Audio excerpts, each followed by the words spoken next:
உங்கள் இல்லங்களில் வந்து உங்கள் உள்ளங்களை உயிர்ப்பிப்பது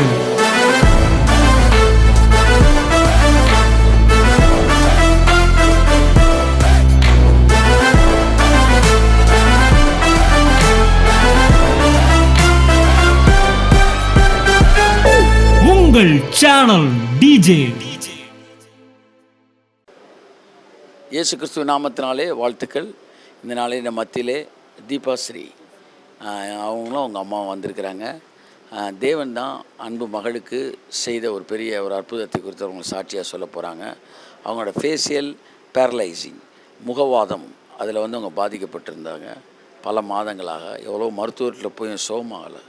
கர்த்தர் அவங்களுக்கு எப்படி சுகத்தை கொடுத்தார் என்பதை அவங்க சொல்லுவாங்க. அவங்களும் அவங்க அம்மாவை இணைந்து நீங்கள் கேளுங்கள். ஒருவேளை இதே போன்ற பிரச்சனை நீங்கள் இருப்பீர்கள் என்றால் உங்கள் வாழ்க்கையில் அந்த பிரச்சனைக்கான அற்புதத்தை கர்த்தர் உங்களுக்காக இந்த சாட்சி நேரத்தில் கட்டவிழ்ப்பார். சகோதரி சொல்கிற சாட்சியை கேட்போம். என் பேர் தீபாஸ்ரீ. எனக்கு 3 years பேக் வந்து ஃபேஷியல் பேரலைஸ்னு ஒரு டிசீஸ் வந்துச்சு. எப்படி வந்துச்சுன்னா மழையில் நனைஞ்சதுனால வந்துச்சு. வந்து நோய் எதிர்ப்பு சக்தி இல்லாதவங்களுக்கு ஒரு 30 ஏஜுக்கு மேலே 40 வயசுக்கு மேலே அவங்களுக்கு தான் வரும்னு சொன்னாங்க. எனக்கு அப்போ 19 வயசு தான் ஆச்சு. பார்த்தோன்னே டாக்டர்ஸ் எல்லாருமே ஷாக் தான். இந்த வயசில் ஒரு பொண்ணுக்கு இப்படிலாம் வரக்கூடாது அப்படின்னு சொல்லிட்டு ட்ரீட்மெண்ட் டெய்லி பண்ணணும் அப்படின்னு சொல்லிட்டு பண்ணிக்கிட்டே இருந்தாங்க. எப்படின்னா கூல்ட்ரிங்க்ஸ் குடிக்கக்கூடாது, மழையில் நனையக்கூடாது, காற்றே உடம்புல படக்கூடாது, குளிர் காற்றுலாம் படக்கூடாது அப்படின்னு சொன்னாங்க. இந்த சைடே ஒர்க் ஆகாது, நரம்பு வந்து வேலை செய்யாது, கண்ணு 3 நாள் திறந்தே இருக்கும், வாய் பேச முடியாது, இந்த சைடு மட்டும்தான் பல்லு தெரியும், இந்த சைடு பல்லு தெரியாது, காது சரியாக கேட்காது, பேசும்போது சரியாக பேச முடியாது. 4 மாதமாக அந்த டிசீஸ் இருந்துச்சு. ரொம்ப கஷ்டப்பட்டேன். வீட்டில் கதவை சாத்தியே இருக்கும், எக்ஸசைஸ் பண்ணிக்கிட்டே இருக்கணும், புருவத்தை தூக்கிட்டு அந்த மாதிரி நிறையா பண்ணி ரொம்ப அழுதுகிட்டே இருப்பேன். எனக்கே இந்த மாதிரிலாம் ஆச்சு அப்படி ரொம்ப கஷ்டப்பட்டு அழுதுகிட்டே இருப்பேன். நாங்கள் ஹிந்து தான். அப்போ ட்ரீட்மெண்ட் பண்ணுறதுக்கு காசு இல்லைன்னு சொல்லிட்டு ட்ரீட்மெண்ட் விட்டுறலாம் அப்படின்னு அப்பா சொல்லிட்டாங்க. 4 மாதமாக போயிட்டு திடீர்னு விட்டோம்னா ஒரு நாள் விட்டாலும் எனக்கு ரொம்ப ப்ராப்ளம் ஆயிரும் சொன்னாங்க. என்ன பண்ணாலும் தெரியாமல் விட்டுட்டு வந்துட்டோம். வந்து நான் அன்றைக்கி நைட் என்ன பண்ணால் சூசைட் பண்ணல, என்னால் இருக்க முடியாது, இதோட வாழ முடியும்னு சொல்லிட்டு சூசைட் பண்ணலாம் அப்படி தான் நான் இருந்தேன். அப்போ தான் ஜஸ்ட் நான் இது யூடியூப்பில் நான் அப்போ தான் ஃபஸ்ட் டைம் நான் பார்த்தேன். பார்க்கும்போது நல்லா இருக்குது பேசுகிறது வந்துட்டு. சரி கேட்போம் அப்படி கேட்கும்போது உன் குறைவை தேடியும் காணாதிருப்பாயின்னு ஏஸ்பா வாக்கு கொடுத்தாரு. சரி கடைசி 1 month நம்ம வந்துட்டு ப்ரேயர் பண்ணலாம், அப்படி சரியாகலட்டினா நம்ம சூசைட் பண்ணலாம் அப்படி தான் நான் ப்ரேயர் பண்ணேன். கரெக்டாக 1 month ஆச்சு. ஆன பிறகு நான் கண்ணாடி போய் பார்த்துக்கிறேன், நான் தேடுறேன். பல்லு இந்த சைடு ஃபுல்லாக எல்லா பல்லுமே எனக்கு தெரியுது. கண் எல்லாமே மூடினா மூட முடியுது, திறந்தால் திறக்க முடியுது, காது நல்லா கேட்குது. என்னால் நம்பவே முடியல. கம்ப்ளீட் ஹீலிங் எனக்கு கிடச்சிச்சு.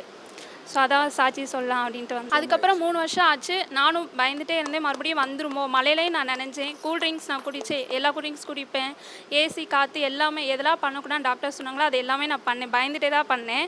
ஆனால் இப்போலாம் நான் தைரியமாகவே பண்ணுறேன். மழையிலையும் நான் நேற்று கூட நான் நினச்சேன் எதுவுமே எனக்கு 3 வருஷம் ஆச்சு, மறுபடியும் அந்த டிசீஸ் எனக்கு வரவே இல்லை.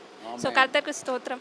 அவர் ஒருக்க கூட மழையில் நினைக்கணும்னு தான் சொன்னார். டாக்டர் சொன்னார் இனிமேல் மழை தண்ணியில் எதுவுமே நினைக்கூடாது, கூலிங்ஸ் எதுவுமே சாப்பிடக்கூடாது அப்படின்னு. நாங்கள் என்னடா பொண்ணுக்கு இப்போ இப்படி இருக்குது அப்படின்னு பயந்துகிட்டே இருந்தேன். ஆனால் கர்த்தரை என் பொண்ணு நம்பிச்சு கை விடலை. இன்றைக்கி என் பொண்ணு இன்றைக்கி நல்லபடியாக இருக்குது. ரொம்ப சோஸ்திரம் ஏசப்பட்டு. கர்த்தர் நல்லவருமா. இந்த அற்புதத்தை கர்த்தர் உங்களுக்கு செஞ்சுருக்கிறாரு பாருங்கள். ட்ரீட்மெண்ட்டுக்கே வந்து பணம் இல்லாத மாதிரி ஒரு சுச்சுவேஷனு. 250 ரூபா தான். அது கூட கொடுக்க முடியாமல் அவங்க அப்பாவுக்கு எனக்கு பிரச்சனை வந்துக்கிட்டே இருந்துச்சு. நான் டாக்டர் மூலிமா கூட நான் சண்டை போட போயிட்டேன். என்ன சார் எவ்வளோ நாளைக்கு சார் வர்றது அப்படின்னு. நீங்கள் பணம் கூட கம்மியாக கொடுங்க, ஆனால் டெய்லி வந்து ட்ரீட்மெண்ட் எடுத்து ஆகணும் அப்படின்னு. எங்களுக்குள்ள பிரச்சனையில் இந்த பொண்ணு உட்காந்து அழுதுகிட்டு நான் பைப்பிலே எடுத்துகிட்டு வா ஏசப்பா நான் பார்த்துக்கிறேன் அப்படின்னு ஏசப்பா நம்பி போச்சு. அவர் கை விடலை. என் பொண்ணை நல்லபடியாக காப்பாற்றி கொடுத்துட்டார். அவருக்கு ரொம்ப சோஸ்தம். 2 நாள் ஊழல் ட்ரீட்மெண்ட் எடுக்காமல் இருந்தேன். எனக்கு ரொம்ப ப்ராப்ளம் ஆயிடுச்சு. அப்போ சொன்னாங்க 1 நாள் கூட நீ ட்ரீட்மெண்ட் விடவே கூடாது அப்படின்னு சொன்னாங்க. மாதுளம்பழம் 1 நாள் சாப்பிட்டப்ப பணம் சாப்பிட்டா கூட உனக்கு ரொம்ப ப்ராப்ளம் ஆகுது, நீ ட்ரீட்மெண்ட் மட்டும் கண்டிப்பாக விடவே கூடாதுன்னு சொன்னாங்க. ஆனால் 1 month நான் ட்ரீட்மெண்ட் விட்டு இருந்தேன். எனக்கு கம்ப்ளீட் ஹீலிங் எனக்கு கிடச்சிச்சு. கர்த்தருக்கு ஸ்தோத்திரம். பாருங்கள் 3 வருஷமாச்சு, இன்றைக்கு வரைக்கும் வரல. குமாரன் உங்களை விடுதலையாக்கினால் மெய்யாக விடுதலை ஆவீர்கள். கர்த்தர் மகளுக்கு பூரண சுகத்தை கொடுத்துருக்காரு. பல நேரங்களில் இந்த செய்தியை இந்த சாட்சியை கேட்டுக்கிட்டு இருக்கிறேன். உங்களில் கூட சிலர் மருத்துவத்திற்கு பணம் இல்லாமல் அந்த மருத்துவத்தை செய்ய முடியாமல் இருக்கலாம். கர்த்தர் சொல்கிறார், நானே உன் பரிகாரி ஆகிய கர்த்தர், நானே உன்னுடைய மருத்துவர். உன்னுடைய பிரச்சனைகள் எதுவாக இருந்தாலும் நான் பிரதான மருத்துவராக இருந்து உன்னை சுகப்படுத்துவேன். உன்னை வீட்டில் இருக்கும்போது உன்னை நான் சுகப்படுத்துவேன். உன்கிட்ட பணம் இல்லை, நீ பயப்படாத, நான் என்னுடைய வல்லமையினால் உன்னை சுகப்படுத்தேன்னு கர்த்தர் சொல்கிறார். மகளுக்கு பூரண சுகத்தை கொடுத்துருக்கிறார். கர்த்தருக்கு மகிமை உண்டாகட்டும். உங்கள் இல்லங்களில் வந்து உங்கள் உள்ளங்களை உயிர்ப்பிப்பது